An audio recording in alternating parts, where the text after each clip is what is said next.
दोस्तों, दिनाक्षी short hand में आपका स्वागत है। अगर आप चैनल पर नए हैं तो चैनल को सब्सक्राइब करें और बेल आइकन जरूर दबाएं। इस डिक्टेशन की एडवांस आउटलाइंस और वाक्यांश आप हमारे पेड बैच से प्राप्त कर सकते हैं। हमारे पेड बैच में आपको प्रतिदिन सभी डिक्टेशंस की एडवांस आउटलाइंस और वाक्यांश दिए जाते हैं और कुछ ऐसी डिक्टेशंस जो केवल पेड मेंबर्स को ही प्राप्त होती हैं। हमारे पेड बैच को ज्वाइन करने के लिए और बैच के बारे में संपूर्ण जानकारी प्राप्त करने के लिए आप डिस्क्रिप्शन बॉक्स में दिए गए मोबाइल नंबर पर व्हाट्सएप कर सकते हैं। इस डिक्टेशन की डेमो आउटलाइंस आप हमारे टेलीग्राम ग्रुप से प्राप्त कर सकते हैं। तो चलिए डिक्टेशन को स्टार्ट करते हैं। डिक्टेशन 5 सेकंड बाद स्टार्ट होगी। Ready, start.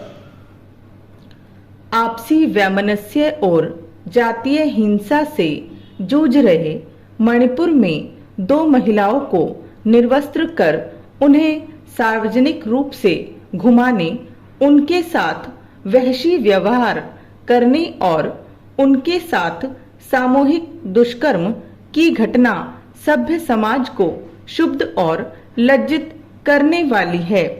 इस घिनौनी घटना ने मणिपुर के साथ देश को भी शर्मिंदा करने का काम किया है। इस घटना की संवेद स्वर में भर्त्सना ही नहीं होनी चाहिए, बल्कि सभी सरकारों को यह सुनिश्चित करना चाहिए कि कहीं पर भी मानवता को शर्मसार करने वाली ऐसी घटना न घटे।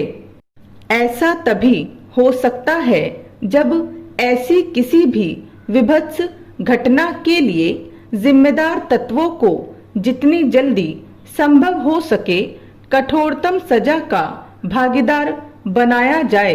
यह उचित और अपेक्षित ही है कि मणिपुर के मुख्यमंत्री के साथ केंद्रीय गृह मंत्री और प्रधानमंत्री ने अपना क्षोभ व्यक्त करने के साथ यह संकल्प व्यक्त किया कि राष्ट्र को नीचा दिखाने वाली इस घटना के दोषियों को बख्शा नहीं जाएगा। लेकिन यह हैरानी की बात है कि मई के पहले सप्ताह में घटी इस खौफनाक घटना से राज्य सरकार तत्काल अवगत नहीं हो सकी। इससे मणिपुर में कानून एवं व्यवस्था की नाकाम और दयनीय दशा का ही पता चलता है। आखिर किसी राज्य का शासन इतना अक्षम कैसे हो सकता है कि सार्वजनिक स्थल पर इतनी घृणित घटना घट जाए और उसे कुछ पता न चले। यह मानने के अच्छे भले कारण हैं कि मणिपुर सरकार अपने दायित्वों का निर्वहन सही तरह नहीं कर पा रही है। शायद यही कारण है कि वहां लंबे समय तक बड़े पैमाने पर हिंसा के साथ आगजनी होती रही। इस हिंसा में अनेक लोग मारे गए और हजारों लोगों को अपना घर-बार छोड़कर भागना पड़ा। इस दौरान भी कई महिलाओं के साथ यौन हिंसा हुई। यह ठीक है कि पिछले कुछ समय से स्थितियां नियंत्रण में आती दिख रही हैं, लेकिन उन कारणों की तह तक जाने और उनका निवारण करने की आवश्यकता है जिनके चलते उपद्रवियों ने पुलिस एवं सुरक्षा बलों को निशाना बनाने के साथ उनके हथियार भी लूटे। मणिपुर के मामले में यह ध्यान रखा जाना चाहिए कि हिंसा में दोनों पक्ष शामिल हैं और दोनों ही पीड़ित हैं। जिसे जहां मौका मिला उसने वहां मनमानी की। यह समझ आता है कि मणिपुर में महिलाओं के साथ हुए राक्षसी कृत्य से सुप्रीम कोर्ट भी कुपित है और विपक्षी दल भी।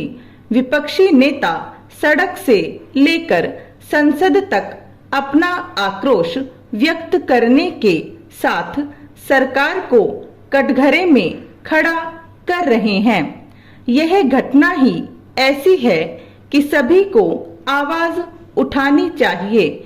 लेकिन यदि विपक्ष यह चाहता है कि इस बेहद गंभीर मामले पर संसद में गहन चर्चा हो और सरकार जवाब दे, तो फिर उसे अपने हंगामे पर विराम लगाना होगा। आखिर ऐसी निकृष्ट घटना पर हंगामा करने से कुछ हासिल होगा या फिर व्यापक चर्चा करने से